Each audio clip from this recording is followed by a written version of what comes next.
এবার Zia orphanage trust মামলায় বিচারিক আদালত ও হাইকোর্টের রায় বাতিল করেছে আপিল বিভাগ। এর ফলে বিএনপির চেয়ারপারসন বেগম খালেদা জিয়া এবং বিএনপির ভারপ্রাপ্ত চেয়ারম্যান তারেক রহমান সহ মামলার অন্যান্য সাজাপ্রাপ্তরা খালাস পেয়েছেন। আজ বুধবার আপিল বিভাগের প্রধান বিচারপতি সৈয়দ রেফাত আহমেদের নেতৃত্বাধীন ৫ সদস্যের বেঞ্চ এই রায় দেয়। খালেদা জিয়ার করা আপিল মঞ্জুর করে নিম্ন আদালত ও হাইকোর্টের সাজা বাতিল করা হয়। একই সঙ্গে তারেক রহমান সহ যারা আপিল করতে পারেনি তারাও খালাস পেয়েছে। দুর্নীতি দমন কমিশন দুদক ২০০৮ সালে খালেদা জিয়া এবং আরও ৫ জনের বিরুদ্ধে এতিমদের জন্য বিদেশ থেকে পাঠানো ২,১০,০০,০০০ টাকা আত্মসাতের অভিযোগে মামলা করেন। বিচারিক আদালত ২০১৮ সালে রায় দিয়ে খালেদা জিয়াকে ৫ বছরের কারাদণ্ড দেন এবং তারেক রহমান সহ অন্য আসামিদের ১০ বছরের কারাদণ্ড ও অর্থদণ্ড প্রদান করা হয়।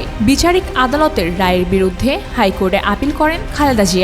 পরে হাইকোর্ট তার সাজা বাড়িয়ে ১০ বছর করেন। আজ আপিল বিভাগের রায়ের মাধ্যমে বিচারিক ও হাইকোর্টের সব রায় বাতিল করা হয়েছে। আদালত মামলাটিকে বিদ্বেষপূরণ বলে উল্লেখ করেছেন।